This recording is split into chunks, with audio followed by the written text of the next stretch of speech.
Pemirsa, petugas pemadam kebakaran Kota Padang mengevakuasi seekor ular piton sepanjang 2,5 meter yang terjepit di pintu rolling door sebuah swalayan di kawasan Ulak Karang, Kecamatan Padang Utara, Kota Padang, Sumatera Barat. Proses evakuasi ular berlangsung dramatis hingga 15 menit dengan menggunakan tongkat pengait. Penampakan ular piton ini sempat membuat pengunjung dan karyawan swalayan panik.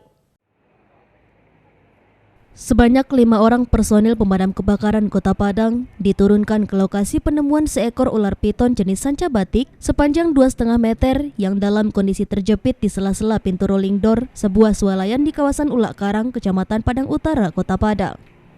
Dengan menggunakan tongkat pengait, petugas berjibaku mengeluarkan ular tersebut dari balik pintu. Proses evakuasi ular ini pun berlangsung dramatis selama 15 menit. Dan akhirnya ular pun berhasil ditangkap dan dimasukkan ke dalam kotak khusus agar tidak membahayakan dan mengakibatkan hal yang tidak diinginkan. Penemuan ular piton ini sempat membuat panik dan takut sejumlah karyawan dan pengunjung swalayan. Beruntung ular bisa diamankan dan dibawa ke Mako Damkar untuk diserahkan kepada komunitas reptil untuk direhabilitasi dan dilepas liarkan kembali ke habitatnya.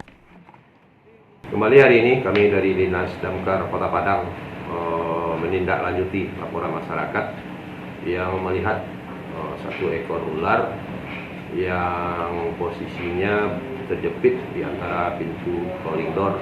Lokasi itu berada di Jalan Esparman Ulak Karang.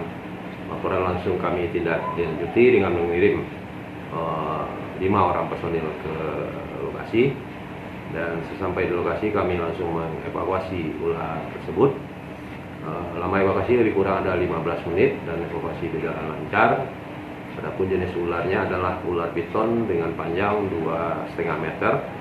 Selanjutnya ular tersebut kami serahkan ke komunitas amfibi Kota Padang, komunitas reptil amfibi Kota Padang. Dari Padang, Sumatera Barat, Budi Sunandar, iNews melaporkan.